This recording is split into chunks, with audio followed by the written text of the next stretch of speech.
Imagine a timeline stretching back thousands of years. One we think of as a straight line, a continuous flow of events and rulers. But sometimes, the universe throws a curveball, an unexpected twist that changes everything. In ancient Egypt, one such curveball was Hatshepsut, a queen who declared herself king, defying all norms. This wasn't just a woman taking power, it was a disruption of the cosmic order as Egyptians saw it. The pharaoh was considered the living embodiment of the god Horus, a role traditionally reserved for men. The pharaoh was the living embodiment of the god Horus, a role reserved for men. Yet Hatshepsut ruled for nearly 2 decades, defying every expectation and reshaping the very fabric of Egyptian society. Yet Hatshepsut ruled for nearly 2 decades, defying every expectation. Her reign was marked by peace, prosperity, and monumental building projects that still stand today. After her reign, her name was chiseled off monuments, her statues smashed, her memory nearly erased. It was a systematic attempt to delete her from history, to restore the timeline to its male-dominated path. It was a systematic attempt to delete her from history, to restore the timeline to its male-dominated path.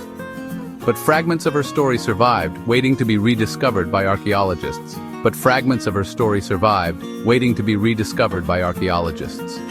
These remnants tell a tale of a ruler who was both visionary and ambitious. Hatshepsut's reign forces us to ask, what is power? Is it tradition, gender, or something seized by vision and ambition? Is it tradition, gender, or something seized by vision and ambition? She didn't just rule Egypt, she redefined what it meant to be a ruler, or something seized by vision and ambition. She didn't just rule Egypt, she redefined what it meant to be a ruler. She didn't just rule Egypt, she redefined what it meant to be a ruler. She took a system built for men and made it her own, leaving a legacy so powerful her successors tried to erase it. She took a system built for men and made it her own, leaving a legacy so powerful her successors tried to erase it. The universe, however, has a way of preserving its most remarkable truths. Hatshepsut's story, once nearly lost, now shines as a testament to her extraordinary reign and the indomitable spirit of a ruler who dared to defy the cosmic order. Hatshepsut's journey began in the traditional roles expected of a royal woman in ancient Egypt. First as a princess, surrounded by the grandeur and strict customs of the royal court. She then became the great royal wife to her half-brother, Thutmose II, a position of both honor and duty where she was expected to support the king and uphold the royal lineage. But fate intervened when Thutmose II died unexpectedly, leaving only a young son, Thutmose III, as the sole heir, a mere toddler, far too young to rule such a vast and complex kingdom. Hatshepsut stepped in as regent, ruling on behalf of the boy king. This was a standard, temporary role for royal women, meant to bridge the gap until the child could take the throne himself.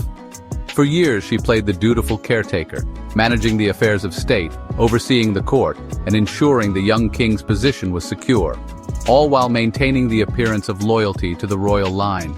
Yet, behind the scenes, Hatshepsut witnessed the fragility of power.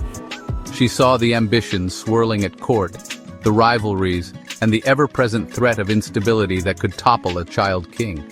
Perhaps she believed she was more capable than a child, or perhaps she simply recognized an opportunity to secure Egypt's future and her own place in history.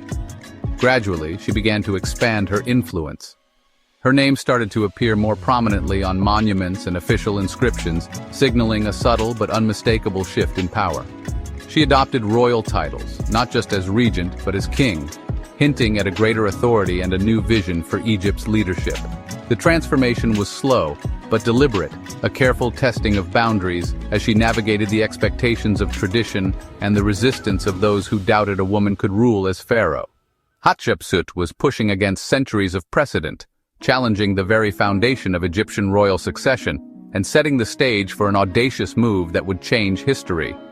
The regency became her platform, a springboard from which she could launch her own claim to the throne, using her intelligence and political skill to outmaneuver her rivals. She was no longer content to be a placeholder or a guardian of tradition. Hatshepsut was ready to step into the spotlight and seize the ultimate power.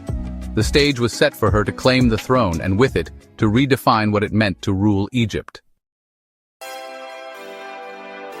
In her 7th year as regent, Hatshepsut made a daring move. declaring herself pharaoh not just as a caretaker, but as co-ruler with the young Thutmose III. This was a bold step, unprecedented for a woman in ancient Egypt, and it would change the course of history. But to be pharaoh in Egypt was to be male, both in body and in image. Hatshepsut understood this deeply, so she set about transforming her public persona, reshaping how the world would see her. Statues and reliefs began to show her with broad, powerful shoulders, dressed in the royal kilt and wearing the iconic false beard, each a potent symbol of kingship and authority in Egyptian culture. This was not a simple disguise nor an act of deception. It was a bold rebranding, an assertion that she was the legitimate king, worthy of the throne in every sense. She adopted the full royal titulary, taking on the name Matkare. Truth is the soul of Ra. This name linked her directly to the sun god Ra, reinforcing her divine right to rule. By embracing the language, rituals, and symbols of the patriarchy, she legitimized her rule in the eyes of her people and the priesthood. She wore the crook and flail, the Neem's headdress, and all the regalia of a true pharaoh. Hatshepsut wasn't breaking the rules of kingship. She was insisting that those rules now applied to her, regardless of her gender. She demanded recognition as Egypt's sovereign. The pharaoh was the vital link between gods and people, a role traditionally defined by masculine energy and divine authority. Hatshepsut stepped into this sacred space with confidence. For Egypt to accept her, she had to fit the mold, at least in public. She carefully crafted her image to match the expectations of her subjects and the powerful priesthood. She didn't invent a new category of female king. Instead, she became a king in every official sense, her name and image carved alongside those of her male predecessors. Hatshepsut's transformation was both political and symbolic, a masterstroke of self-reinvention that allowed her to wield power in a man's world. She demonstrated through her actions and her image that a woman could step into the male role and perform it not just adequately, but flawlessly, commanding respect and loyalty. Her reign became a masterclass in political adaptation, showing how tradition could be both honored and transformed. In the eyes of her people and in the official record, she became, for all intents and purposes, a man, a king among kings. And Egypt, recognizing her authority and vision, followed her lead into a new era of prosperity and stability. Claiming the throne was one thing, keeping it required divine justification.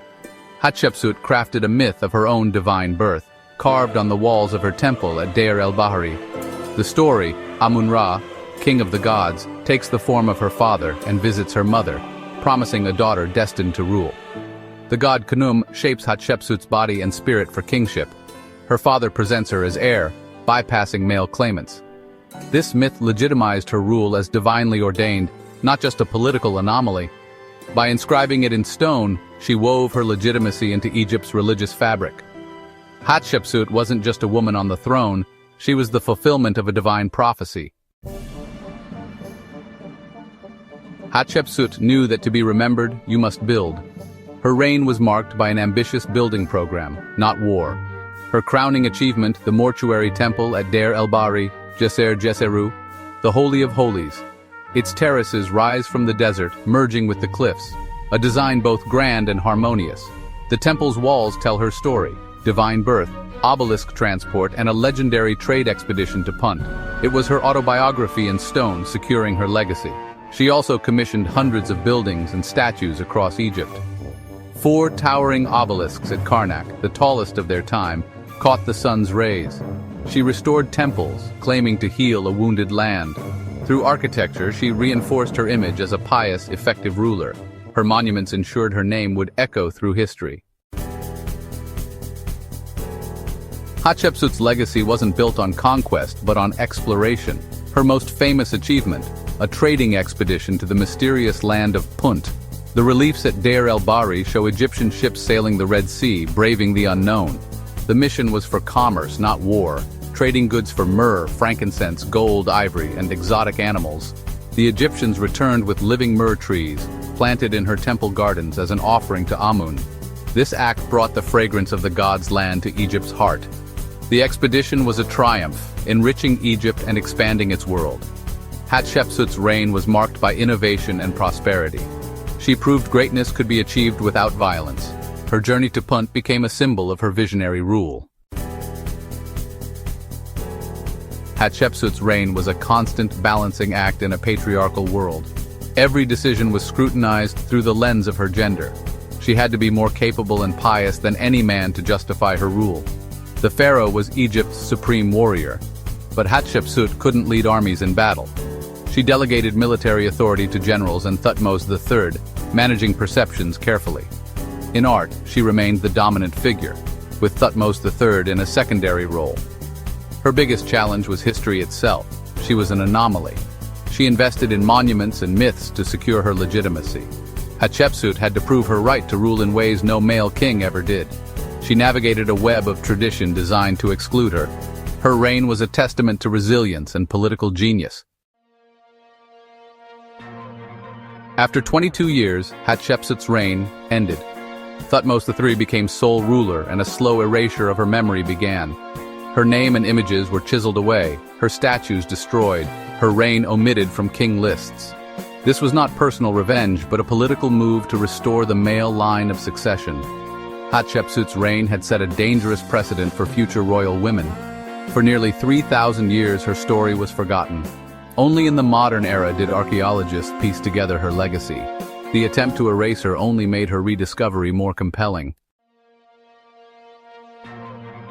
Hatshepsut's story is more than ancient history. It's a cosmic lesson. History is not fixed. It's rewritten by those in power. What's left out is as important as what's included. Her erasure reminds us to question the official record and seek missing pieces. Hatshepsut bent a system built to exclude her, using its own symbols to achieve the impossible. She shows us that the established order can be challenged by bold ideas. Like a star whose light endures, her legacy shines through time. Her story illuminates our shared human journey. By studying figures like Hatshepsut, we learn about power, memory, and the impact of a single life. We are all storytellers and explorers. Keep looking, keep questioning. The universe is waiting to be discovered. There are always more stories to tell.